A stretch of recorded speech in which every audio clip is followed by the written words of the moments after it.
ہمارے اس وقت کے اجتماعی مسائل ہیں، قومی و ملی مسائل ہیں، جن گوناگو قسم کے پیچیدگیوں سے آج ہم بحیثیت قوم اور ملت دو چار ہیں، جو مایوسی کی فضا جو اس وقت چھائی ہوئی، جو معاشی پریشانیوں کا عالم، خود سودیاں ہو رہی ہیں، خودکشیاں ہو رہی ہیں، کبھی نہیں پڑھا تھا۔ بھوک سے تنگ آ کر خودکشی پاکستان میں یہ کبھی سننے میں نہیں آئی۔ اور معاملے ہوتے تھے، کوئی نفسیاتی صدمہ ہو گیا، کسی اور وجہ سے انسان نے خودکشی کر دی، کسی کو کاروبار میں اتنا بڑا نقصان ایک دم ہو گیا کہ وہ صدمے کو برداشت نہیں کر پایا، اس نے خودکشی کر لی۔ لیکن یہ کہ بھوک سے، افلاس سے، تنگ دستی سے، بچوں کو رزق بہم نہ پہنچا کر انسان جو ہے بددل ہو جائے اور وہ خودکشی کر لے، یہ تو آج ہو رہا ہے۔ کیوں ہو رہا ہے؟ ہمارا ماضی کیا تھا، ہمارا حال کیا ہے، تو اب اس کے حوالے سے مستقبل کیا ہے؟ ان تمام مسائل کے لیے اب قرآن سے رجوع کریں، اس لیے کہ قرآن کا دعویٰ ہے۔ آج کے ہمارے اس اجتماع کے لیے جو یہ لیفلیٹ تقسیم ہوا تھا، اس میں بھی شروع میں یہ کہا گیا ہے کہ قرآن کا یہ دعویٰ ہے کہ ہم نے تم پر وہ کتاب نازل کر دی جس میں تمہارا ذکر ہے۔ سورہ انبیاء کی آیت نمبر 10۔ اگرچہ اس آیت کی تشریح و تعبیر میں ایک پہلو یہ بھی ہے، اور وہ بھی اپنی جگہ ہے، اہم تر ہے، بلکہ ذکرکم سے مراد تمہارے حصے کا ذکر، تمہارے حصے کی نصیحت۔ ذکر لکم، تمہارے حصے کے لیے اللہ تعالیٰ نے ہدایت جو ہے اس کتاب میں رکھ دی، یہ بھی اس کا مفہوم ہے۔ ذکر جو ہے نصیحت کے لیے، یاد دہانی کے لیے، اسی لیے تذکیر کا لفظ استعمال ہوتا ہے، فذکر بالقرآن من یخاف وعید۔ اے نبی، اس قرآن کے ذریعے سے یاد دہانی کرائیے، نصیحت کیجیے۔ اس لیے یہ مفہوم بھی اس کا ہے، لیکن یہ دوسرا مفہوم جو ہم نے لیا ہے یہ بھی ہے، اس لیے کہ ایک حدیث نبوی سے اس کی تائید ہوتی ہے۔ بڑی مشہور حدیث ہے، اور قرآن مجید کی تعریف اور قرآن مجید کی عظمت کا بیان، اور وہ محمد الرسول اللہ کی زبان مبارک سے، اس کے اعتبار سے یہ جامع ترین اور طویل ترین حدیث۔ بیہقی نے اس کو روایت کیا ہے، حضرت علی رضی اللہ تعالیٰ عنہ اس کے راوی۔ حضرت علی فرماتے ہیں کہ حضور نے ایک مرتبہ ارشاد فرمایا، انہا ستکون فتنۃ، ان قریب ایک بہت بڑا فتنہ رونما ہوگا۔ فقلت، حضرت علی فرماتے ہیں کہ میں نے عرض کیا، مل مخرج منہا یا رسول اللہ، اے اللہ کے رسول یہ بتائیے اس فتنے سے نکلنے کا راستہ کون سا ہوگا، بچاؤ کی سبیل کون سی ہوگی؟ مخرج وہی لفظ ہے جو آپ نے بڑے بڑے حالوں میں دیکھا ہوگا، ایگزٹ لکھا ہوتا ہے سرخ روشنی کے ساتھ، کہ اندر اگر کوئی حادثہ ہو جائے، کوئی بم ایکسپلوژن ہو جائے، یا کوئی خدا نہ خواستہ آگ لگ جائے تو بھاگو ان راستوں کی طرف، یہ ہے مخرج۔ اور عالم عرب میں وہاں جہاں یہاں ایگزٹ لکھا ہوتا ہے وہاں مخرج لکھا ہوتا ہے۔ تو حضور آپ نے یہ تو بتا دیا کہ فتنہ ہوگا، یہ فرمائیے کہ اس فتنے سے نکلنے کا راستہ کون سا ہو؟ اس سوال میں بھی ہمارے لیے ایک لمحہ فکریہ ہے، ایک رہنمائی ہے۔ اگر ہم ہوتے وہاں تو ہم حضور سے کیا پوچھتے؟ حضور یہ فتنہ کیا ہوگا، کیوں ہوگا، کب آئے گا، کدھر سے آئے گا؟ ہم تو یہ سوالات کرتے ہیں جن کا سارا تعلق ہے معلومات سے۔ فتنہ کیا ہوگا، کب ہوگا، کیوں ہوگا، کیسے ہوگا، کدھر سے آئے گا، ان سب کا جواب کیا ہوگا؟ کچھ معلومات مل جائے گی۔ عمل سے جس شے کا تعلق تھا وہ ہے جو حضرت علی نے پوچھا، نہ یہ پوچھا کہ کیا ہوگا، کب ہوگا، کیوں ہوگا، کہاں سے آئے گا، کدھر سے آئے گا، نہیں۔ مل مخرج منہا یا رسول اللہ، اے اللہ کے رسول اس سے نکلنے کا راستہ کون سا ہو؟ اب اس کا جواب ہے جو آپ نے ارشاد فرمایا، کتاب اللہ، اس سے بچاؤ کا راستہ ہے اللہ کی کتاب۔ فیہ خبر ما بعدکم و نبأ ما قبلکم و حکم ما بینکم، اس قرآن میں تم سے پہلے جو لوگ گزرے ہیں دنیا میں ان کے بھی حالات ہیں، تمہارے بعد جو آنے والے ہیں ان کی بھی خبریں ہیں، اور تمہارے اندر جو بھی اختلافات کبھی بھی رونما ہوں گے ان سب کا حل موجود۔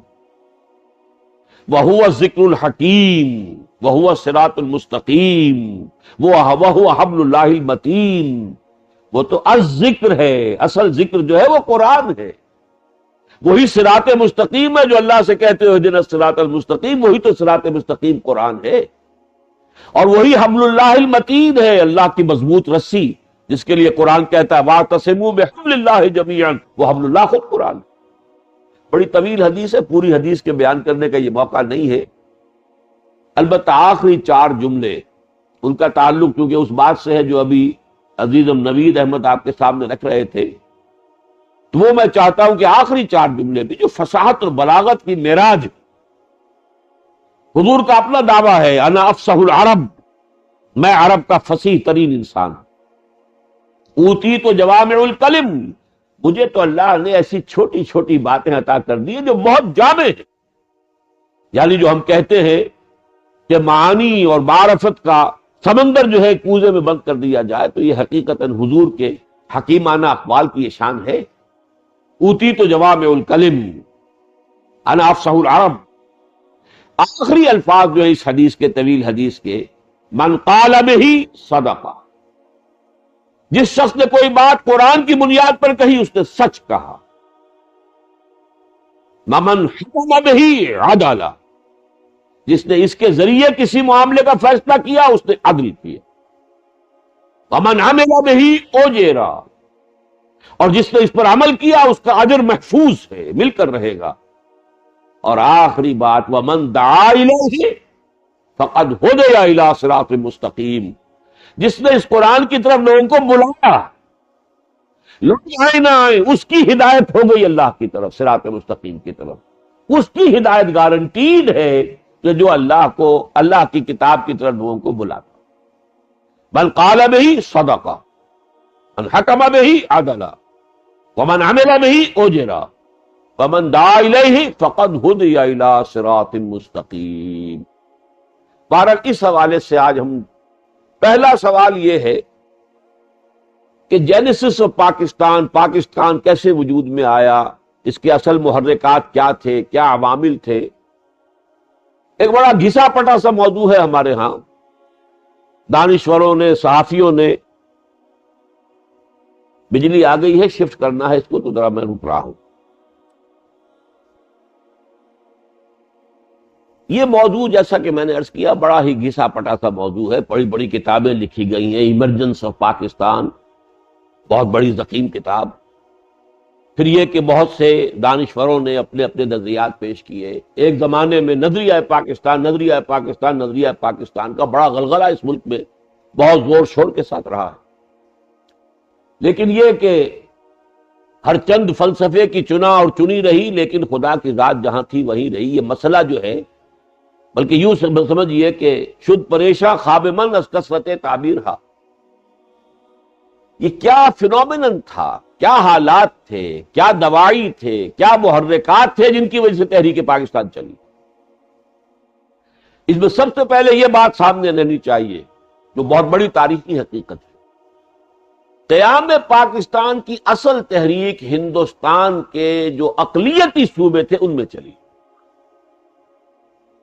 یو پی، بہار، مدراس، بامبے، وہاں تو مسلمان اقلیت میں تھے، اور ان کو معلوم تھا کہ پاکستان اگر بنا بھی تو کبھی یہ علاقے تو اس میں نہیں آ سکتے، اعلیٰ سے اعلیٰ پاکستان بن جائے، پورا پنجاب، پورا بنگال، پورا آسام بھی مل جائے تب بھی بہرحال یو پی اور بہار تو نہیں آئیں گے، سی پی تو کبھی نہیں آ سکتے، کوئی سوال ہی پیدا نہیں ہوتا، مدراس اور بامبے تو نہیں آئیں گے۔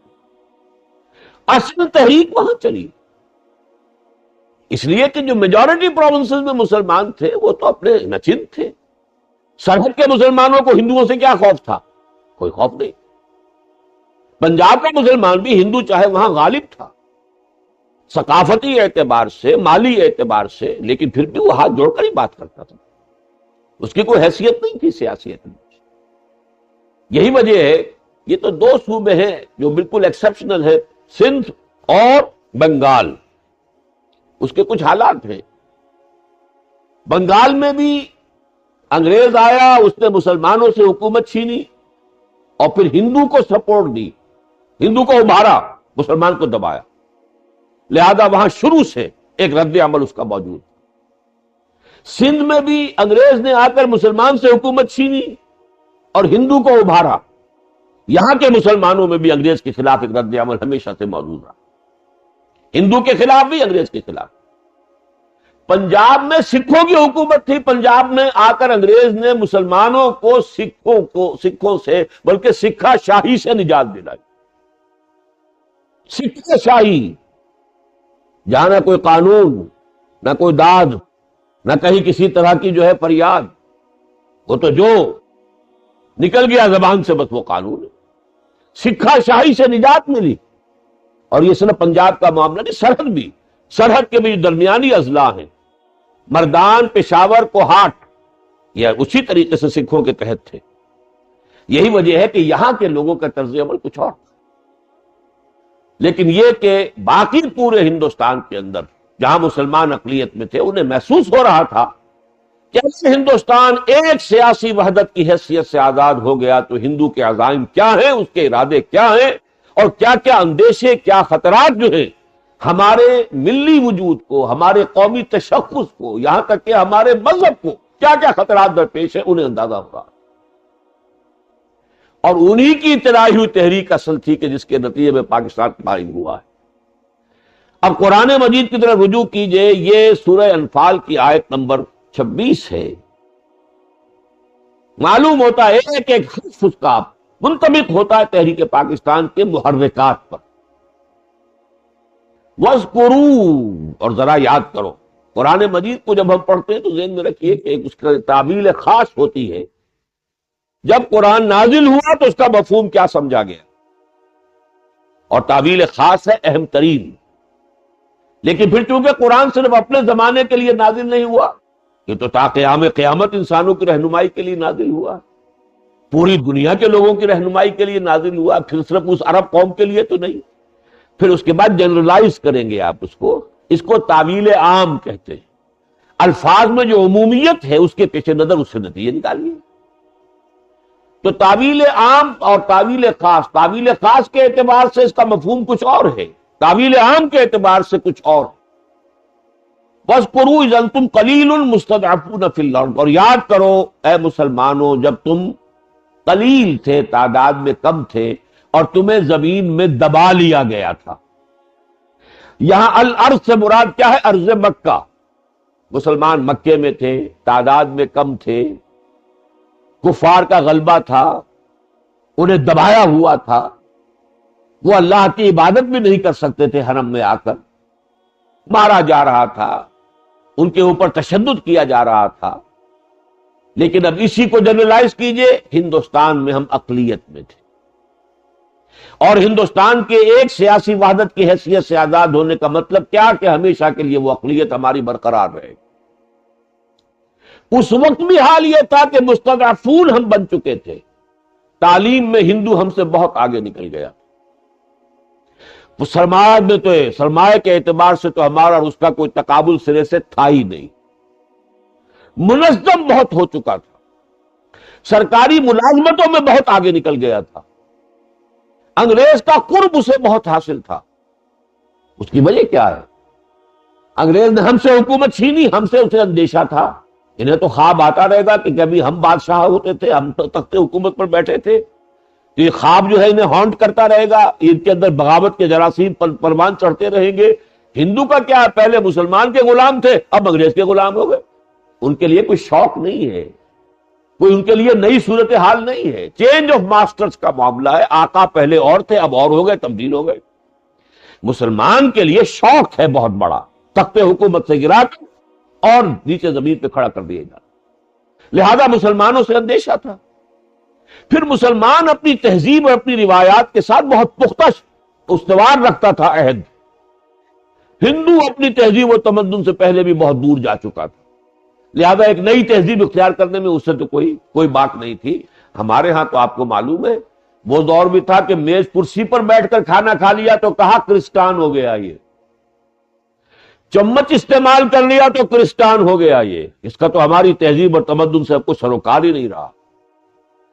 ان شرفاء کی خواتین جو خود برقعے میں ملبوس ہوتی تھی، لیکن ٹانگے پر جب بیٹھنے کے لیے نکلتی تھی تو دو رویا چادریں تنی ہوتی تھی کہ ان دونوں وہ برقع بھی کسی کی نگاہ نہ پڑ جائے، ان پر برقع پر بھی نگاہ نہ پڑ جائے۔ پھر ٹانگے کی پچھلی سیٹ پر خواتین بیٹھ گئی تو پھر پیچھے چادر لگا دی جاتی تھی، حالانکہ وہ برقع پوش۔ یہ تہذیب تھی، یہ تمدن تھا۔ لہذا اس جدید مغربی تہذیب کو اختیار کرنے میں وقت لگا، بہت وقت لگا۔ بہت ہمارا کم طبقہ تھا جس نے کہ جا کر انگریز کی اس تہذیب اور اس کی روایات کو قبول کیا۔ مسلمانوں کا سواد اعظم اور خاص طور پر وہ علماء کہ جو قال اللہ و قال الرسول کی جو محفلیں گرم کیے ہوئے تھے، انہوں نے ایک بڑی تعداد میں مسلمانوں کو رو کے رکھا، نئی تہذیب سے، نئے تمدن سے۔ ہندو قریب پہنچ گیا۔ لہذا اندیشہ یہ تھا کہ اس تمام محرکات کو سامنے رکھیں، اور اب دور وہ آ گیا ہے کہ شمشیر کا دور تو ختم ہو چکا، وہ تو انگریز کے دور ہی میں آ گیا تھا۔ Will you be governed by sword اور بائی پین، تلوار کی حکومت تو ختم ہو چکی تھی۔ اب تو ون مین ون ووٹ کا دور آ چکا۔ ون مین ون ووٹ، اکثریت ہندو کی رہے گی، لہذا ہمیشہ کی غلامی کا توق مسلمانان ہند پوری قوم کے اوپر جو ہے ان کی گردن میں پڑ جائے گا۔ یہ تھے وہ احساسات اور وہ کیفیات جس کا ترجمانی قرآن کر رہا ہے۔ وَاذْكُرُوا إِذْ أَنْتُمْ قَلِيلٌ مُسْتَضْعَفُونَ فِي الْأَرْضِ تَخَافُونَ أَنْ يَتَخَطَّفَكُمُ النَّاسُ، تمہیں اندیشہ تھا۔ ابھی تو پھر بھی انگریز ہے، رول آف لا ہے۔ یہی وجہ ہمارے بہت سے علماء نے کہا تھا کہ انگریز کے خلاف کوئی شورش برپا نہ کرو، انگریز مسلط ہو جائے گا تم پر۔ علماء تھے باقاعدہ۔ مولانا اشرف علی تھانوی رحمۃ اللہ علیہ کا موقف یہ تھا، خود مولانا احمد رضا خان بریلوی کا موقف یہ تھا، مولانا محمد حسین بٹالوی کا موقف یہ تھا۔ میں نے 3 نام آپ کو لے دیے، ایک دیوبندی مکتب فکر کے، ایک بریلوی مکتب فکر کے، ایک اہل حدیث مکتب فکر کے۔ تو علماء میں ایک بڑی تعداد سے لوگوں کی تھی کہ انگریز کے خلاف شورش برپا کر رہے ہو، ہوگا کیا؟ یہ جاننا تو اگلی جو بلا ہے وہ تمہیں نظر نہیں آ رہی۔ یہ عفریت جو ہے، یہ جس طریقے سے جو اس کے عزائم ہیں، عزائم تو سامنے آ چکے تھے۔ اردو کے خلاف ان کی مہم شروع ہو چکی تھی، شدھی کی تحریک شروع ہو چکی تھی۔ یہ وہ شدھی کی تحریک تھی جو دہلی کے آس پاس کے علاقوں میں شروع ہوئی تھی، اور اس تعداد میں مسلمان راجپوت جو میو کہلاتے ہیں وہ ہندو ہو رہے تھے۔ تب تو یہ تبلیغی جماعت کا سلسلہ شروع ہوا ہے اس صورتحال کے علاج کے لیے، اس لیے کہ علماء جاتے تھے تبلیغی، اپنا دورہ کیا، حلوے مانڈے کھائے اور آگے۔ آپ نے کسی کو تنخواہ کے اوپر رکھ لیا ہے، مبلغ جاؤ بھائی تم بھی تبلیغ کرو، ہندوؤں کی شدھی کا مقابلہ کرو۔ وہ تنخواہ یافتہ تو یہی کرے گا، آ کر رپورٹ بھر دے گا، فلاں جگہ گیا، فلاں جگہ گیا، وہاں خطاب کیا، وہ جسٹیفائی کرے گا اپنی جو بھی تنخواہ ہے، جو بھی بھتہ ہے۔ یہ جو مولانا الیاس رحمۃ اللہ علیہ کو اللہ نے تدبیر سجھائی، اپنا کھاؤ، چنے لے کر جاؤ، گڑ لے کر جاؤ، اپنا کھاؤ اور جاؤ، اور دیہات میں جاؤ، اور جو مسجدیں بے آباد ہو گئی ہیں انہیں آباد کرو۔ جا کر صاف کرتے تھے، سانپوں کو، بچھوؤں کے بل ہوتے تھے ان کے اندر، اس لیے کہ یا کتوں نے ڈیرے ڈالے ہوئے تھے، وہ جا کر ان مسجدوں کو آباد کیا ہے۔ وہاں جا کے کلمہ پڑھاؤ، یہ کلمہ اس لیے تو کہ وہاں تو انہیں کلمہ بھی نہیں آتا، تو وہ اور کس بات کی بات کر رہے ہیں؟ وہ تو گویا کہ ایزیسٹ پرے تھے، آسان ترین شکار تھے اس شدھی کی تحریک کا، کہ بس وہ نام بدلنے کی دیر تھی۔ تو یہ اس وقت تحریک جو ہے تبلیغی جماعت کی در حقیقت اس ماحول میں شروع، اس کانٹیکسٹ میں رکھ کر دیکھیں گے تو ان کا طریقہ کار سمجھ میں آتا 100%۔ باقی جیسا کہ ہوتا ہے تحریکوں کے اندر، پھر وہ ایک ہی لائن پر، ایک ہی رخ پر، ایک ہی لیک جسے کہتے ہیں، وہ اس پر چل پڑتی ہے۔ تو ہر حال میں وہی طریقہ کار، یہ ایک علیحدہ بات ہے، میں اس موضوع کو نہیں چھیڑنا چاہتا، لیکن اصل صورت سمجھ لیجئے۔ وَاذْكُرُوا إِذْ أَنْتُمْ قَلِيلٌ مُسْتَضْعَفُونَ فِي الْأَرْضِ تَخَافُونَ، اب خوف یہ تھا کہ انگریز جائے گا، يُتَخَطَّفَكُمُ النَّاسُ، تو لوگ تمہیں اچک لے جائیں، تمہاری تہذیب، تمہارا تمدن، تمہاری زبان، تمہاری ثقافت، اور پھر تمہارے مذہب کے اوپر حملہ ہو، تمہارا جدا گونا تشخص ختم کیا جائے گا۔ آج وہ نعرہ لگ رہا ہے ہندوستان میں، ہندوتوا، ہندوتوا، ہندو ایک کلچر کا نام ہے، وہ کلچر اختیار کرنا پڑے گا مسلمان کو اگر ہندوستان میں رہنا ہے۔ وہ اپنے علاقہ ثقافت برقرار نہیں رکھ سکتا۔ یہ تو ابھی تھوڑا سا مرحلہ ایسا ہے کہ بی جے پی کی حکومت وہاں ایبسولوٹ میجورٹی والی حکومت نہیں ہے، کولیشن ہے۔ اب کولیشن کی حکومت میں ظاہر بات ہے کولیشن پارٹی دوسری جو ہے ان کی رائے کو بھی مد نظر رکھنا پڑتا ہے، ورنہ ان کے تو جو ان کا مینیفیسٹو تھا اس میں شامل تھا کہ کامن سول کوڈ، یہ کیا نکاح طلاق کے جو احکام مسلمان اپنے علیحدہ لیے پھرتے ہیں، مسلمانوں کے تشخص کے لیے ایک ہی یہ چادر اور چار دیواری کا حصار جو رہ گیا ہے، اس کی وجہ سے ان کا ایک جداگانہ تشخص قائم، ان کی ایک علیحدہ آئیڈینٹی ہے. کیوں کریں گے اس کو؟ کامن سول کوڈ ہوگا، ایک ہی قانون ہوگا تمام ہندوستان کے رہنے والوں کے لیے. اگر وہ ہندوستانی ہیں، ہندوستان میں رہنا چاہتے ہیں، کوئی جداگانہ قانون نہیں. اس کے اوپر تو حملہ ہوگا. اگر جس رفتار سے بی جے پی آگے آئی ہے، اگر اس کو پیش نظر رکھے تو نیکسٹ اسٹیپ کیا ہوگا؟ ایبسولوٹ میجورٹی والی حکومت اس کی آئے گی. تو ان کے تو ڈکلیئرڈ گولز ہیں، وہ ان کے یہ نہیں ہے کہ کوئی ڈھکی چھپی باتیں رکھی ہوئی ہیں، وہ تو ان کے ہاں طے شدہ ہے کہ ہمیں کرنا. یہ انداز تھا اصل میں کہ جس میں مسلمانوں میں یہ احساس پیدا ہوا، اور اللہ تعالیٰ نے توفیق دی. ایک مرد درویش کھڑا ہو گیا، اگرچہ وہ خود بھی کھڑا نہیں ہوا تھا. وہ تو یہاں پر سب سے پہلے تو آپ کو معلوم ہوگا قائد اعظم جو ہے وہ ہندو مسلم اتحاد کے سب سے بڑے نقیب، نائٹنگیل انہیں کہا گیا تھا، بلبل، ہندو مسلم محبت کے اور اتحاد کے بلبل ہیں. لہذا اس کے لیے سب سے بڑا ان کی کوشش رہی کہ یہ ایک ہو. لیکن قریب آ کر انہوں نے ہندو کی ذہنیت کو دیکھ لیا. طویل عرصے تک وہ کانگریس کے ممبر بھی تھے، مسلم لیگ کے ممبر بھی تھے، لیکن جب انہیں اندازہ ہو گیا کہ ہندو کی ذہنیت واقعتاً یہ انصاف نہیں کرے گا، اس سے کسی انصاف کی توقع نہیں، پھر ان کا وہ اندر جذبہ پیدا ہوا. لیکن اب جب انہوں نے اپنے گھر کا جائزہ لیا، مسلمان قوم کا کیا حال ہے، تقسیم ہے، تقسیم در تقسیم ہے، مذہبی تفریق ہے، فرقے واریت ہے. پھر یہ کہ آج صبح مجھ سے ایک بات کرتے ہیں، کوئی وعدہ کر کے جاتے ہیں، تو جاتے ہی سیدھے گورنر کو رپورٹ کر دیتے کہ آج میں نے محمد علی جناح سے یہ بات کی. مایوس ہو کر وہ اللہ کا بندہ جا کر انگلستان میں آباد ہو گیا، انگلستان میں آباد ہو گیا، اور ہندوستان میں آنے کا کوئی ارادہ نہیں. میں اس قوم کی قیادت کیسے کروں جس کے بڑے لوگوں کا حال یہ ہے کہ جو بات وہ صبح مجھ سے کرتے ہیں، ابھی اس کے اوپر دوسرا روز نہیں گزرا ہوتا کہ وہ گورنر کے پاس جا کر وہ بات خود بیان کر دیتے. اس قوم کی میں قیادت کیسے کروں؟ یہ الفاظ ہے قائد اعظم. یہ تو علامہ اقبال کی کنٹریبیوشن ہے. وہ اگرچہ اس میدان سیاست کے عملی آدمی نہیں تھے، اس کے باوجود پروونشل لیول پر انہوں نے مسلم لیگ کی تحریک میں بھی حصہ لیا، اس کے پروونشل صدر بھی رہے، ایک الیکشن بھی لڑا، سب کچھ کیا. حالانکہ وہ ایک مفکر انسان تھا. ان کی تو بہترین تصویر وہ ہے جس پہ یوں بیٹھے نظر آتے ہیں. یہ ان کے مزاج کی بہترین تعبیر. لاکھ حکیم سر بجیب، یہ جو ہے کہ اپنی گردن جھکی ہوئی ہے، یہ ہے ان کی اصل تصویر. کہاں یہ سیاست اور اس کے بکھیڑے، کہاں علامہ اقبال. وہ تو نہ معلوم اپنے فکر کی دنیا میں کس کس وادیوں میں ہوتے تھے اور کن بلندیوں پر ہوتے تھے، لیکن انہوں نے مسلم لیگ کے ادنا کارکن کا رول پلے کیا. انہوں نے قائد اعظم کو مجبور کیا ہے اور یہ احساس دلایا ہے کہ اس وقت مسلمانان ہند کو جو خطرات درپیش ہیں، اس کشتی کی ناخدائی کرنے والا یہاں کوئی نہیں ہے سوائے آپ. تب وہ واپس آئے، تب یہ پاکستان ریزولوشن جو ہے وہ منظور ہوا ہے، تب یہ تحریک آگے بڑھی ہے.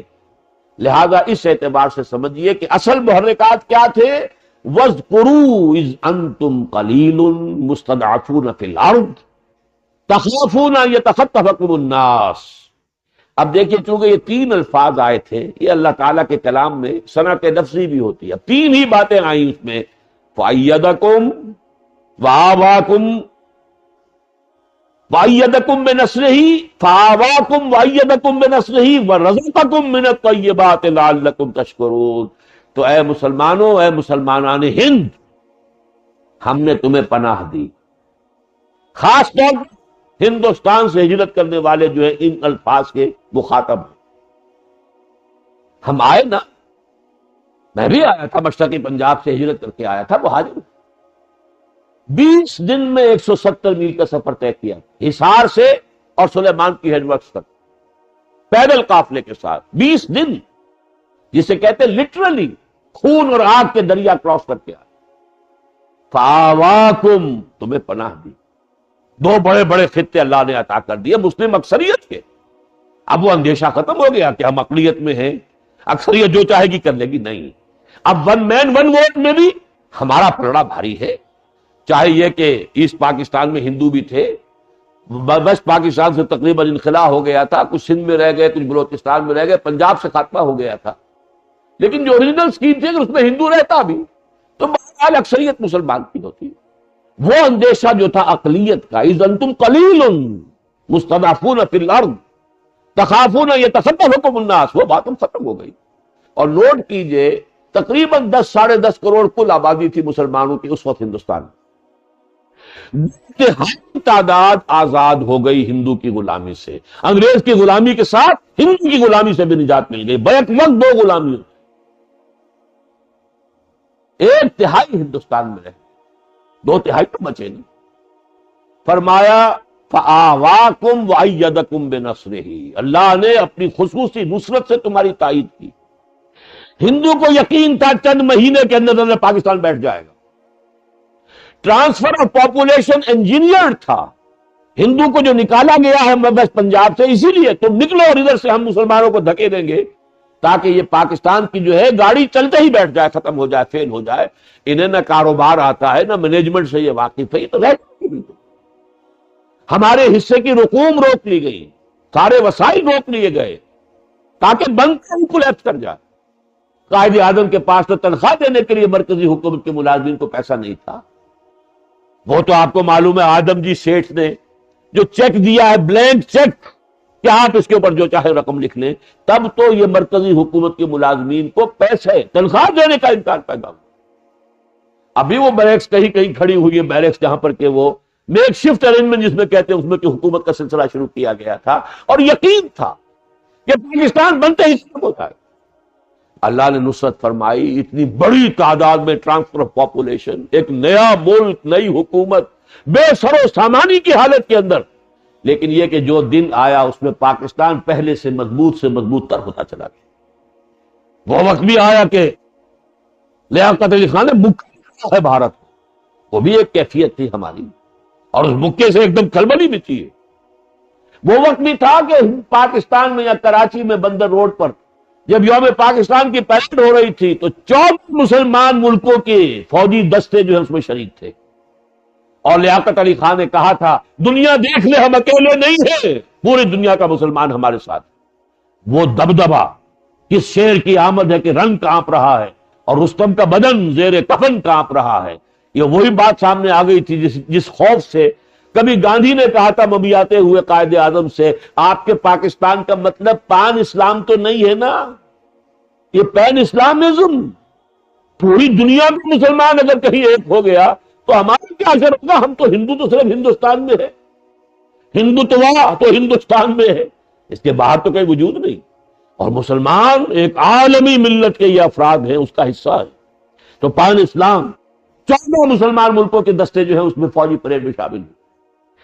یہ ہے وہ فضا جس کو. اور تیسری بات فرمائی وَرَزَقَكُم مِّنَ الطَّيِّبَاتِ، اور تمہیں رزق دیا طیبات سے، پاکیزہ رزق. جو خوشحالی پاکستان کی ابتدائی سالوں میں تھی، جو ہماری معاشی حالت جتنی مستحکم تھی، مضبوط تھی، پے پے جتنی عمدہ فصلیں ہوئی پاکستان کے قیام کے فوراً بعد، ان کا تصور کیجیے.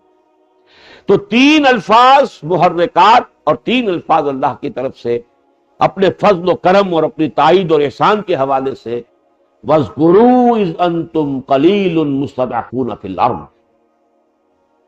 تَخَافُونَ أَنْ يَتَخَطَّفَكُمُ النَّاسُ فَآوَاكُمْ وَأَيَّدَكُمْ بِنَصْرِهِ وَرَزَقَكُمْ مِنَ الطَّيِّبَاتِ لَعَلَّكُمْ تَشْكُرُونَ. لیکن یہ سب کچھ کر کے ہمیں بھی ایک توقع تھی کہ تم ہمارا شکر ادا کرو گے، ہماری نعمتوں کا حق ادا کرو گے. پھر ہم دیکھیں گے دوسری آیت میں نے جو پڑھی ہے وہ حضرت موسیٰ علیہ السلام کا ایک قول ہے جو نقل ہوا قرآن مجید میں، سورہ اعراف آیت نمبر 129.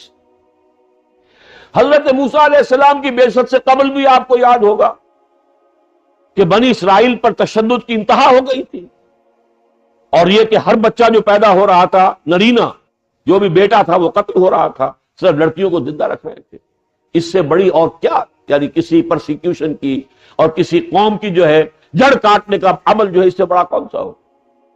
لیکن مرحلہ آیا، پھر جب حضرت موسیٰ علیہ السلام آ گئے، ان کو معجزے بھی دیکھ لیے، اور جب کہا فرعون کی قوم کے لوگوں نے فرعون سے کہ تم موسیٰ کو چھوٹ نہ دیے رکھو، یہ طوفان بن جائے گا، یہ تو تباہ کر دے گا ہمیں. انہوں نے کہا کہ نہیں ہمیں کوئی پرواہ نہیں ہے، یہ انا فوقہم قاہرون چھائے ہوئے ہیں، اور تمہیں اندیشہ چلو اثر نو وہی سزا، جو بیٹا ان کے یہاں پیدا ہو سے قتل کر دو۔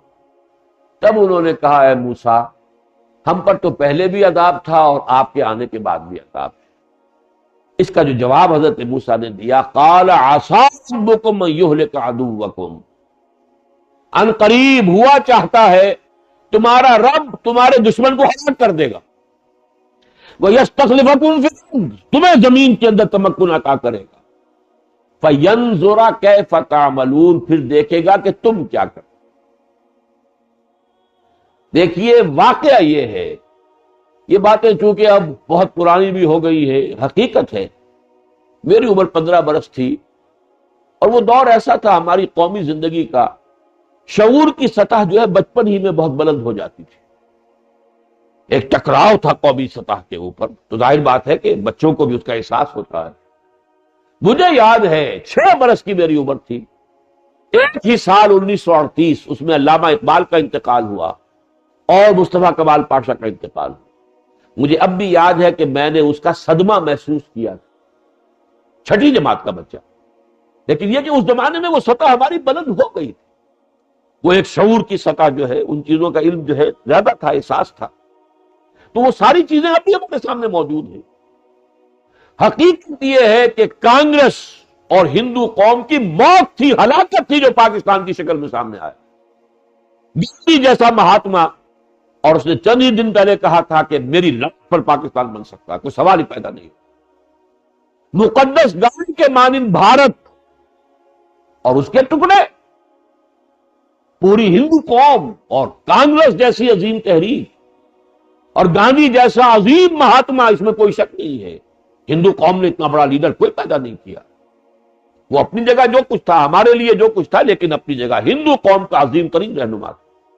اور وہ ڈنکے کی چوٹ کہہ رہا نہیں بنے گا پاکستان، میری لاش پر بن سکتا ہے، میری زندگی میں نہیں بن سکتا۔ پھر بن گیا، کیسے بن گیا؟ ان کے لیے ہلاکت تھی۔ حال یہ ہے، فریڈم ایٹ مڈ نائٹ کے جو مصنفین ہیں انہوں نے صاف لکھا ہے کہ نہرو اور پٹیل دونوں نے ہاتھ جوڑ دیے ماؤنٹ بیٹن کے سامنے۔ ہماری ہمت نہیں ہے کہ باپو کے سامنے جا کر ہم کہہ سکیں کہ پارٹیشن آف انڈیا کو قبول کر لیا جائے، ہمارے اندر جرأت نہیں ہے۔ یا انہیں قائل کیجئے، اور وہ چونکہ چیلا بنا ہوا تھا، بڑا کائیاں آدمی تھا، نہرو فیملی کے ساتھ اس کے فیملی ریلیشن جس طرح کے تھے وہ بھی آپ کو معلوم ہے۔ اب تو بہت سی چیزیں جو ہیں وہ تشت بام ہو چکی ہیں، تو نہرو کے ساتھ تو وہ فیملی ریلیشنز، گاندھی کا وہ چیلا، لیکن یہ کہ اس نے جا کر گاندھی کو آمادہ کیا، کیا کہہ کر آمادہ کیا ہوگا اس کا آپ اندازہ کر لیجیے۔ یہ تو سیکرٹ پروٹوکولز ہیں، یہ تو ہمیں معلوم ہے اس نے جا کے آمادہ کیا، کیا کہہ کر آمادہ کیا ہوگا۔ یقین دلانا ہوگا یہ بڑا عارضی تھا، فینومینن ہے، اس دفعہ ہمیں کر دینے دیجیے، ایک دفعہ مسئلے کا حل ہو جائے۔ باقی یہ ہے کہ ہم یہ کشمیر کا جو ہے وہ بھی ہم ڈال کر جائیں گے بیچ میں، ہڈی جو ہے جس کے اوپر یہ آپس میں لڑتے ہی رہے، اور ان کی جو شہرنگ ہے وہ تمہارے ہاتھ میں دے کر جائیں گے۔ کن کن پہلوؤں سے راضی کیا ہوگا گاندھی کو، اس کا تو اب یہ کہ اندازہ کیجیے، اینی ونز گیس، ہر شخص کا اپنا ایک گیس ہے، لیکن واقعہ یہ ہے کہ یہ ہلاکت تھی ہندو قوم کی۔ عَصَیْتُمْ أَن يُهْلِكَ عَدُوَّكُمْ، اور پھر تمہیں اختیار ملا، 2 عظیم خطے مل گئے۔ پاکستان جو عرض ہند میں بنا وہ یہی تھا۔ غوری کے زمانے میں جو حکومت بنی تھی وہ کون سی تھی؟ وہ یہی تو تھی۔ بہت لمبا عرصہ کاٹ کے 1000 برس کے بعد تاریخ وہی آ گئی، بر عظیم پاک و ہند میں اسلام جہاں سے شروع ہوا پھر وہاں آ گیا سمٹ کر۔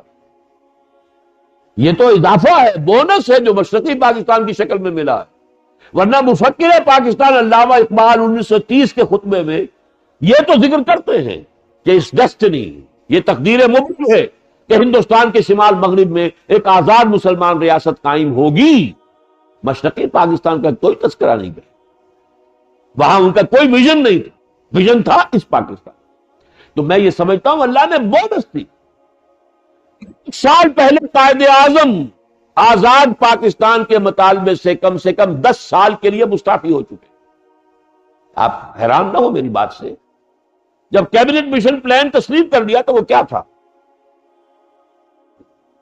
ابتداءً ہندوستان آزاد ہوگا، ایک وحدت، ایک ملک، سینٹرل گورنمنٹ ایک ہوگی، 3 زون ہوں گے، اے بی سی، یہ پاکستان پورے پنجاب سمیت یہ زون اے، اور ادھر مشرقی پاکستان پورے بنگال سمیت یہ ایک اور زون، باقی ہندوستان تیسرا زون۔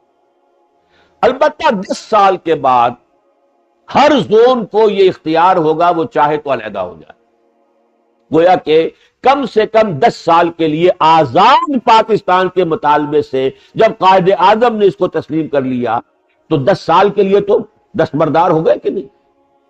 اللہ نے کہا نہیں، تم نے کیے ہیں، تم نے ہمیں پکارا ہے، تم نے گڑگڑاہٹ کیا ہے اللہ ہندو اور انگریز کی دوہری غلامی سے نجات دے، تیرا دین کا بول بالا کریں گے، تیرے نبی کا دین قائم کریں گے، خلافت راستہ دنیا میں دوبارہ لے آئیں گے، تم نے ہمیں پکارا۔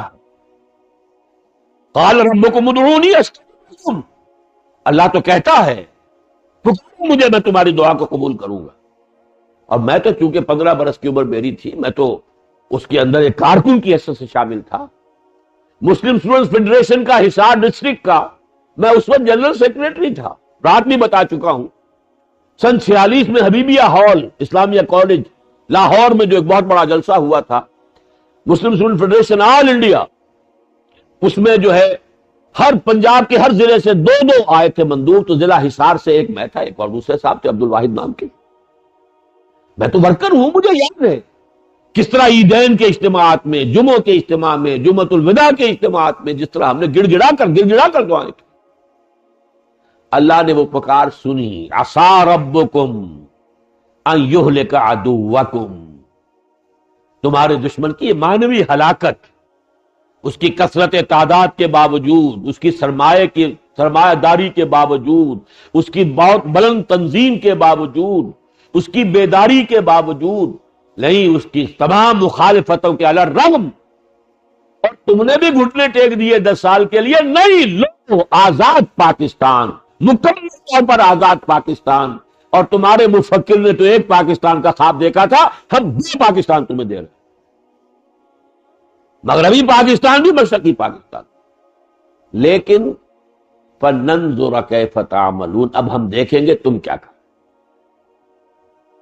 تم نے جو وعدے کیے ہمارے دین کا بول بالا کرو گے، تم نے جو کہا خلافت قائم کریں گے، تم نے جو کہا پاکستان کا مطلب کیا لا الہ الا اللہ، آپ دیکھیں گے کتنے سچے ہو۔ یہ اللہ کی سنت ہے، یہ اللہ کا قاعدہ ہے، اللہ کا قانون ہے۔ اجتماعی طور پر کوئی قوم اس قسم کی کوئی دعا کرے تو اللہ اس پر حجت قائم کر دیتا ہے، فَنَنْظُرَ كَيْفَ تَعْمَلُونَ، تاکہ پھر ہم دیکھیں کہ تم کرتے کیا ہو۔ یہ ہے تحریک پاکستان کا معاملہ۔ اس میں ایک چیز کا میں اضافہ کر دوں، میرے اس تجزیے کی روح سے تحریک پاکستان کا اصل محرک ہندو کا خوف، میں اس کو سلیس الفاظ میں بیان کر رہا ہوں، اندیشے، خوف، اور یہ صحیح ہے، اصل محرک یہی تھا۔ لیکن اس کے ساتھ ایک مثبت، یہ تو منفی ہوا، ایک مثبت جذبہ بھی تھا، وہ تھا علامہ اقبال کی شاعری نے لا کر جو شامل کیا، وہ تھا اسلام کا احیاء کا خواب، اسلام کو زندہ کرنا ہے، کتاب ملت بیضا کی پھر شیرازہ بندی ہے، یہ شاخ ہاشمی کرنے کو ہے پھر برگو بر پیدا، نواز ہو اے بلبل کے ہو تیرے ترنم سے، کبوتر کے تنے نازک میں شاہی کا جگر پیدا، سبق پھر پڑھ شجاعت کا، عدالت کا، صداقت کا، لیا جائے گا تجھ سے کام دنیا کی امامت کا۔ یہ اصل میں ایک اور پہلو ہے، مثبت پہلو ہے، یہ میں تھوڑا سا بیان کر دوں۔ قومی شاعر جو ہوتے ہیں وہ قوم کی زبان شمار ہوتے ہیں، قومی احساسات کو وہ اپنی زبان میں ادا کرتے ہیں، لسان العصر۔ علامہ اقبال سے پہلے ہمارا قومی شاعر حالی، حالی کے ہاں آپ کو سوائے مرثیے کے کچھ نہیں ملے، پستی کا کوئی حد سے گزر نہ دیکھے، اسلام کا گر کر نہ ابھر نہ دیکھے، مانے نہ کبھی کہ مد ہے ہر جزر کے بعد، دریا کا ہمارے جو اتر نہ دیکھے۔ اور آخر میں مسدس نے جو کہا ہے، اے خاصان رسول وقت دعا ہے، امت پہ تیری آ کے عجب وقت پڑا ہے، وہ دین جو بڑی شان سے نکلا تھا وطن سے، پردیس میں آج غریب الغربا ہے۔ مرثیہ، اقبال کے ہاں آپ کو نظر آئے گا مرثیہ بھی ہے اور آئندہ کے لیے ایک امید کا پیغام. حالی کے ہاں کسی امید کا کوئی پیغام نہیں، لیکن حالات بدل رہے تھے. اقبال کے ہاں مرثیہ بھی ہے، رو دل کھول کر دیدہ خون آبابار، وہ نظر آتا ہے تہذیب حجازی کا مزار. انگلستان جاتے آتے جزیرہ صقلیہ کے قریب سے گزرے، سسلی صقلیہ، تب یہ خون کے آنسو رویا ہے وہ اللہ کا بندہ. رو لے اب دل کھول کر دیدہ خون آبابار، وہ نظر آتا ہے تہذیب حجازی کا مزار. تھا یہاں ہنگامہ ان سیرا نشینوں کا کبھی، بہر بازی گاہ تھا جن کے سفینوں کا کبھی. وہ تکبیریں جو تھی ان کی، وہ جو اذانیں تھیں، غلغلوں سے جن کے لذت گیر اب تک گوش ہے، کیا وہ تکبیر اب ہمیشہ کے لیے خاموش ہے؟ یہ مرثیہ بھی ہے، بہت بڑا مرثیہ ہے، لیکن ساتھ ہی امید. ایک زمانہ آئے گا شب گل کی آخر جلوہ خورشید سے، یہ چمن معمور کا نغمہ توحید سے.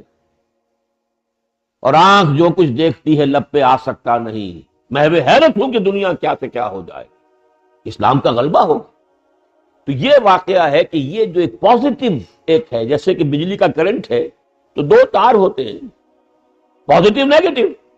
ایک طرف سے بجلی آ رہی ہے، دوسری طرف جا رہی ہے، تبھی تو بجلی کا کرنٹ جو ہے رواں دواں ہے. اسی طریقے سے تحریک پاکستان کا نیگیٹو کرنٹ ہندو کا خوف، وہ ہے جو اس آیت میں تخافون ان یتخطفکم الناس، خوف. لیکن اس کا پازیٹو کرنٹ جو ہے احیاء اسلام، کتاب ملت بیضا کی پھر شیرازہ بندی ہے. یہ دونوں سے مل کر تہذیب نے پھر شکل جو اختیار کی وہ یہ کہ پاکستان کا مطلب کیا؟ لا الہ الا اللہ. پاکستان کا مطلب کیا؟ لا الہ الا اللہ. یہ تھا جس کے نتیجے میں سن 46 کے الیکشن میں فیصلہ کن فتح ہندوستان کی ملت اسلامیہ کی واحد نمائندہ جماعت ہونے کی حیثیت مسلم لیگ کو حاصل ہوئی، تب پاکستان وجود میں آیا. تو یہ دوسرا پہلو بھی میں نے چاہا کہ آپ کے سامنے رکھوں. اب کیا ہوا؟ 53 برس گزر چکے، 25 برس گزرنے پر اللہ نے ایک عظیم عذاب کا کوڑا ہماری پیٹھ پر مارا. اس کا ذکر میں بعد میں کروں گا، اس کی تشخیص بعد میں کروں گا، لیکن یہاں بھی قرآن مجید کی ایک آیت نوٹ کر لیجئے. سورہ سجدہ میں جو حضور کو اتنی محبوب تھی کہ جمعے کے دن فجر کی نماز میں، فجر کی پہلی رکعت میں سورہ سجدہ آپ پڑھتے تھے، اسی میں یہ آیت بھی ہے وَلَنُذِيقَنَّهُم مِّنَ الْعَذَابِ الْأَدْنَىٰ دُونَ الْعَذَابِ الْأَكْبَرِ لَعَلَّهُمْ يَرْجِعُونَ. ہمارا یہ قاعدہ ہے کہ کسی بھی قوم کو آخری عذاب ہلاکت، جیسے قوم نوح ہلاک کر دی گئی، غرق کر دی گئی، قوم ہود ہلاک کر دی گئی، قوم صالح ہلاک کر دی گئی، لوط کو جن بستیوں کی طرف بھیجا گیا تھا برباد کر دی گئی. ایسے ہوگا جیسے تھے ہی نہیں، کأن لم یغنوا فیہا، ایسے کہ جیسے کبھی یہاں تھے ہی نہیں. لا یرا الا مساکنہم، اب ان کے مسکن نظر آ رہے ہیں، محل نظر آ رہے ہیں، ان میں بسنے والے نظر نہیں آ رہے، کہاں گئے؟ لیکن اس آخری عذاب سے پہلے ہم چھوٹے چھوٹے عذاب بھیجتے ہیں تاکہ شاید ہوش میں آ جائیں، جاگ جائیں. کہیں قحط آ گیا، کہیں کوئی اور مصیبت آ گئی، تاکہ یہ عیش کی وجہ سے جو ہم سے بالکل ہی غافل ہو گئے ہیں، اس انٹا غفیل ہونے کی پوزیشن سے ذرا نکلیں. وَلَنُذِيقَنَّهُم مِّنَ الْعَذَابِ الْأَدْنَىٰ، چھوٹا عذاب، دون العذاب الاکبر، اس بڑے عذاب سے پہلے لعلہم یرجعون، شاید کہ یہ لوٹ. وہ عذاب ادنا ہم پر 1971 میں آیا، اپنی جگہ تھا، یاد ماضی عذاب ہے یا رب، چھین لے مجھ سے حافظہ میرا، غنیمت اس میں ہے کہ ہم بھول گئے، ورنہ زندہ رہنا مشکل ہو جائے. 93,000 مسلمان ہندو کا قیدی، جس قوم پر 1000 برس حکومت کی. اندرا گاندھی کو یہ کہنے کا موقع ملا we have ایونجڈ our 1000 years defeat، ہم نے 1000 سالہ شکست کا بدلہ چکا لیا. اور یہ کون ہے اندرا گاندھی؟ پنڈت جواہر لال نہرو کی بیٹی، پنڈت موتی لال نہرو کی پوتی. سیکولر گھرانہ، متعصب گھرانہ نہیں، بہت ہی روشن خیال، وسیع القلب. جب اس گھرانے کی ایک بیٹی یہ کہہ رہی ہے کہ ہم نے 1000 سالہ شکست کا بدلہ چکا لیا، تو جو کچھ اوروں کے دل میں تھا، وہ ساورکر ہو یا مکرجی ہو، یا یہ کہ جو پٹیل کے دل کے اندر جو آگ لگی ہوئی تھی، اس کا آپ اندازہ کر سکتے ہیں. قیاس کن سے گلستان من بہار مرا. بہرحال وہ بہت بڑا عذاب تھا، لیکن اس اعتبار سے چھوٹا تھا. مغربی پاکستان جو کا تو انٹیکٹ رہ گیا. مشرقی پاکستان بھی چلیے قلب ماہیت ہو گئی، بنگلہ دیش بن گیا، لیکن آزاد مسلمان ملک کی حیثیت سے تو آج بھی ہے نا. جب آپ مسلمان ممالک کی گنتی کرتے ہیں تو اس میں بنگلہ دیش بھی ہے اور کافی اہم ہے. شاید اس کی تعداد تو ہم سے بھی زیادہ ہے مسلمانوں نے بنگلہ دیش کی. لیکن یہ کہ تھا بہت بڑا عذاب. اب اس کو بھی سمجھیے کہ 26 27 28 برس گزر رہے. مبادا اب وہ آخری اور بڑا عذاب اس حوالے سے کہ پاکستان کی جڑ کٹ جائے، نسیم منسیہ ہو جائے، نقشے پر سے پاکستان کا نام محو ہو جائے. اور یہ انہونی بات نہیں ہے، اچھی طرح سمجھ لیجیے. اس صدی میں 2 عظیم امپائرز نسیم منسیہ ہو گئے. اسی صدی میں، یہی 20ویں صدی ہے. اس کے آغاز میں دی گریٹ آٹومان امپائر، پوری انسانی تاریخ میں رومن امپائر کے بعد یہ آٹومان امپائر تھی، اتنی عظیم امپائر جو 3 بر اعظموں کا احاطہ کیے ہوئے تھے. یورپ، مشرقی یورپ کا بہت بڑا حصہ، پورا شمالی افریقہ، پورا مغربی ایشیا رومن امپائر کے تحت. یا پھر یہ سلطنت عثمانیہ تھی، دی گریٹ آٹومان امپائر. ختم ہوئی کہ نہیں؟ آج کسی سے پوچھئے کہاں ہوتی تھی نقشوں میں، نام و نشان نہیں. اس سے اور قریب تر کا واقعہ ہے the great USSR، gone with the wind. اب تلاش کرنا پڑے گا کن کن ملکوں پر مشتمل تھی، وہ کہاں تھی USSR، جو ایک وقت میں super power, one of the 2، اور ایک اعتبار سے سپریم پاور.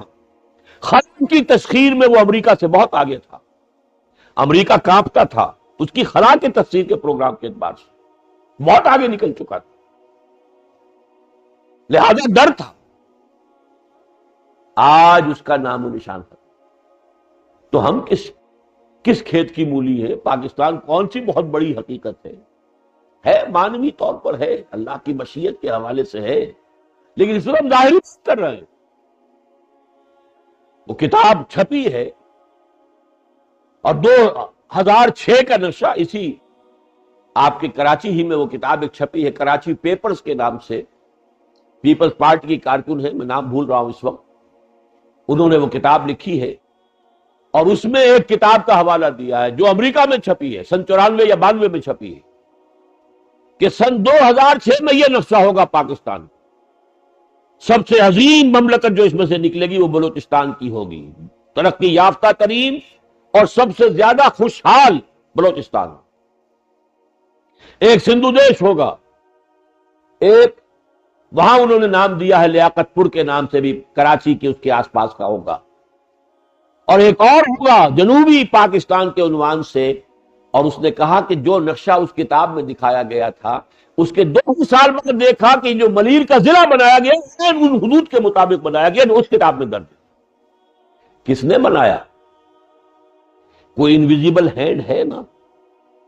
وہ نقشے پہلے کہیں بنے ہوئے ہیں کہ جن کو ایگزیکیوٹ کرنے والے یہاں کوئی ایجنسیاں ہیں، کوئی ان کے نمائندے بیٹھے ہوئے ہیں، اور بڑے خاموشی سے وہ اپنا کام کرتے چلے جا رہے ہیں. اور اب تو آپ کو معلوم ہے کہ کھل کر کہہ دیا الطاف صاحب نے بھی کہ اگر یہ معاملہ جاری رہا اور مہاجروں کو اسی طریقے سے دیوار کے ساتھ لگا دیا گیا، پھر کچھ بھی ہو سکتا. یہ الفاظ کہہ دیا کہ نہیں، کچھ بھی ہو سکتا ہے. کیا مانی؟ یہ صورتحال جو ہے وہ سامنے ہے. جو ہماری بدحالی ہے معاشی وہ سامنے، خود سوزیاں اور جس طریقے سے کہ خودکشیاں ہو رہی، امن و امان کا جو حال ہو گیا ہے، سویلین گورنمنٹ جو ہے ناکام ہو چکی. پنجاب میں بھی دہشت گردی جو ہے بڑے زور شور پر ہے. اگر یہاں ناکام ہو گئی سویلین حکومت اور فوج آ گئی تو شاید وہاں بھی آ جائے. یہ آج کی بات ہے، کل کی بات وہ ہو سکتی ہے۔ بجلی کی لینے کے لیے فوج کو بلانا پڑا ہے، یعنی ایک مطالبہ جو تھا کہ فوج کو ڈاؤن سائز کرو، ہم نے اس پر ایک اور طریقے سے عمل کرنا شروع کر دیا ہے، فوج کو ڈاؤن گریڈ کرو۔ اب یہ جا کے میٹر پڑھے، this is downgrading of the army, یہ اس کا فنکشن تو نہیں۔ یہ صورتحال جو ہے، یہ ڈرامہ دکھائے گا کیا سین، پردہ اٹھنے کی منتظر ہے نگاہ۔ تو آئیے قرآن کی طرف رجوع کریں، ہماری اس پوری صورتحال کا، اس گمبھیر صورتحال کا، اس کا بھی کہیں تذکرہ قرآن مجید میں ہے کہ یہ کیوں ہو گیا ہے۔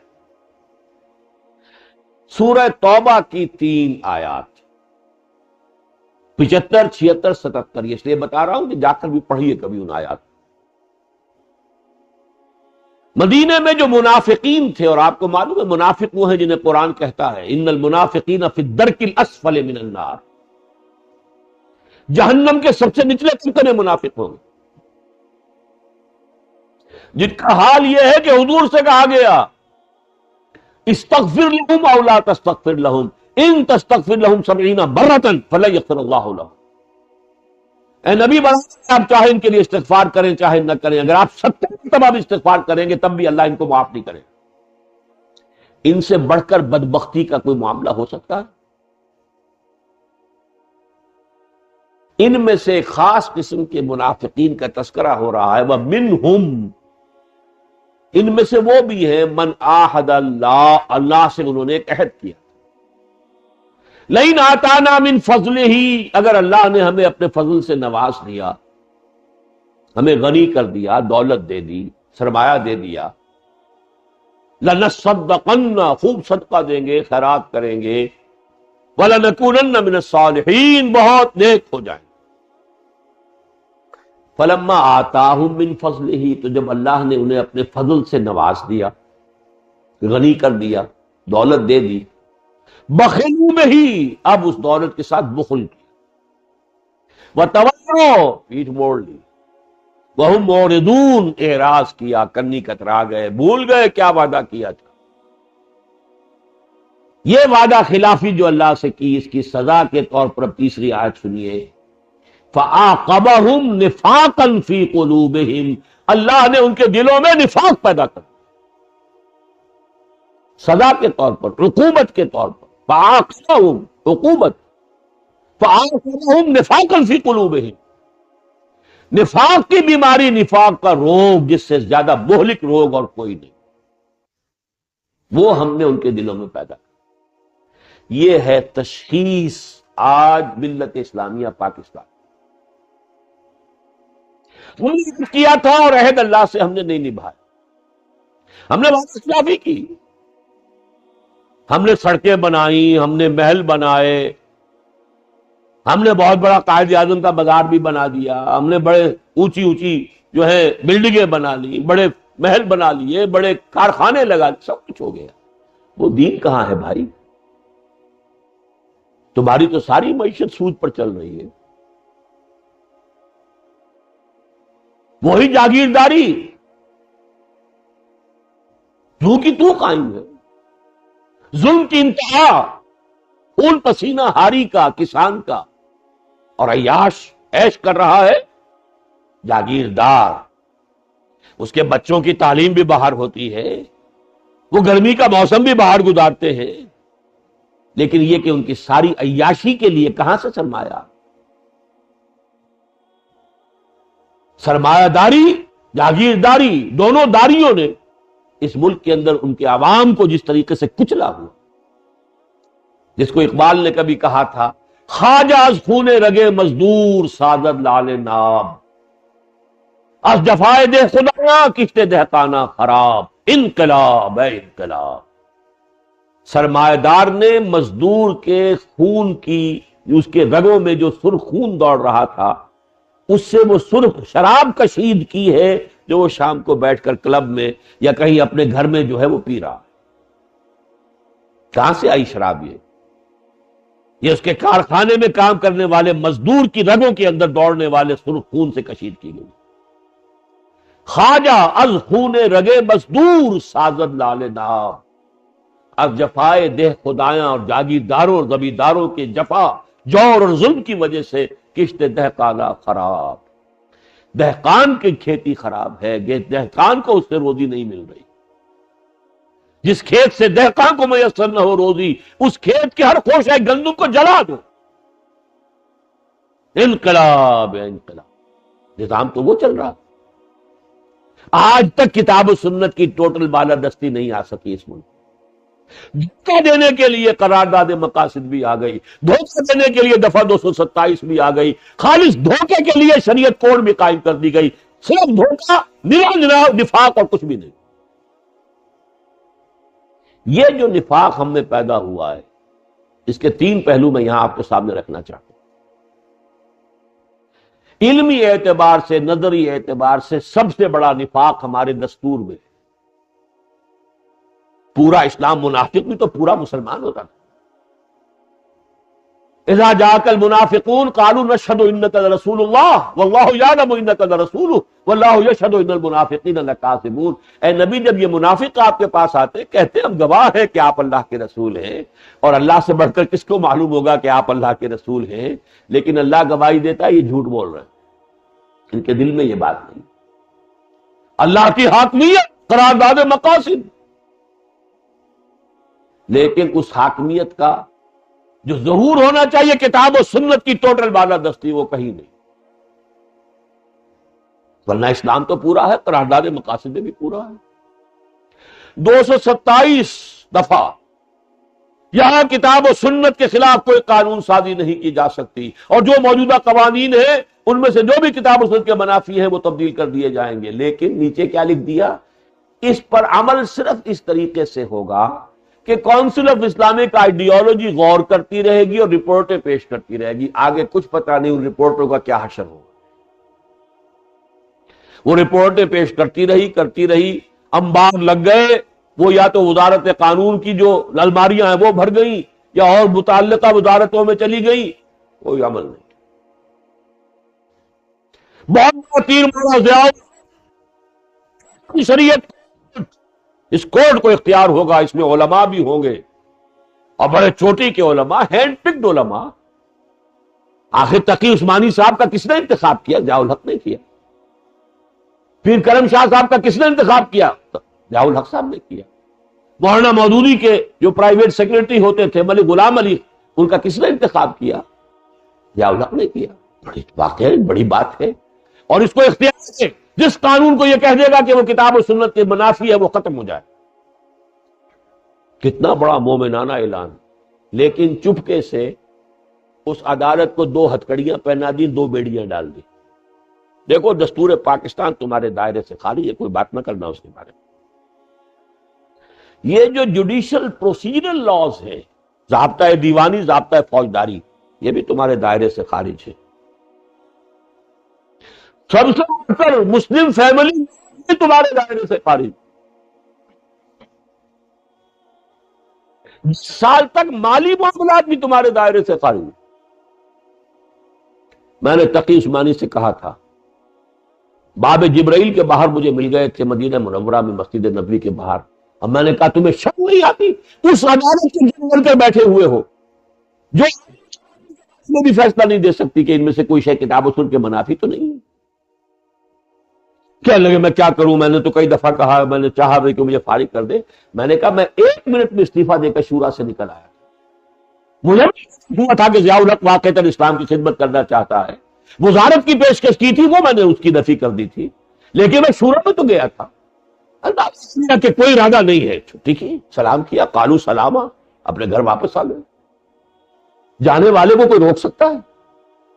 آپ کم سے کم یہ ہتھکڑی نہیں کھلے گی، ان کو نہیں چھیڑا تھا۔ ایک فوجی عامر نے ایوب خان نے آ کر جو ہے اس کے اندر دخل اندازی کی، اور دوسرا فوجی عامر اسلام اسلام اسلام کرتا ہوا مر گیا، لیکن یہ کہ وہ قید یوں کی تو قائم رہی، آج بھی قائم۔ یہ ہے وہ نفاق، کسی ملک کا دستور یہ نفاق کا پلندہ ہو تو اب آپ اندازہ کیجئے، قیاس کنز گلستان من بہار ہے۔ دوسرا نفاق ان احادیث نبویہ کے حوالے سے متفقون علیہ روایات ہیں بخاری اور مسلم کی. آیت المنافق ثلاث، منافق کی 3 علامتیں ہیں. جب بولے جھوٹ بولے، جب وعدہ کرے خلاف ورزی کرے، کہیں اگر امین بنا لیا جائے تو خیانت کرے. نماز پڑھ اپنے آپ کو مسلمان سمجھتا ہو، اگر یہ 3 باتیں ہیں تو کٹر منافق. دوسری حدیث یہ ہے کہ 4 چیزیں ایسی ہیں جو اگر چاروں کسی میں ہے تو وہ کٹر منافق، 100% منافق. اور اگر ایک ہے تو اسی نسبت سے نفاق ہے جب تک کہ وہ اس صفت کو ختم نہیں کرتا.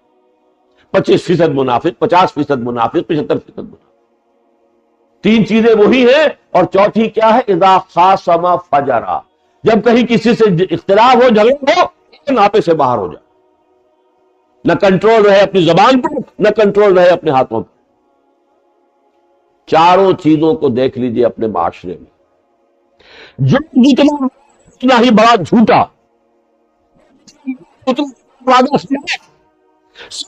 وعدہ خلافی کا معاملہ اس دور میں کیا اس حکومت نے.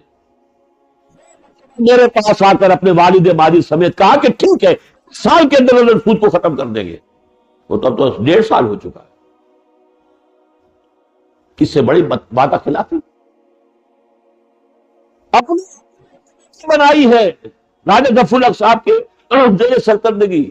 اس کی رپورٹ بھی اب چھپا کے رکھ لیے کسی کی نظر میں نہ آ جائے.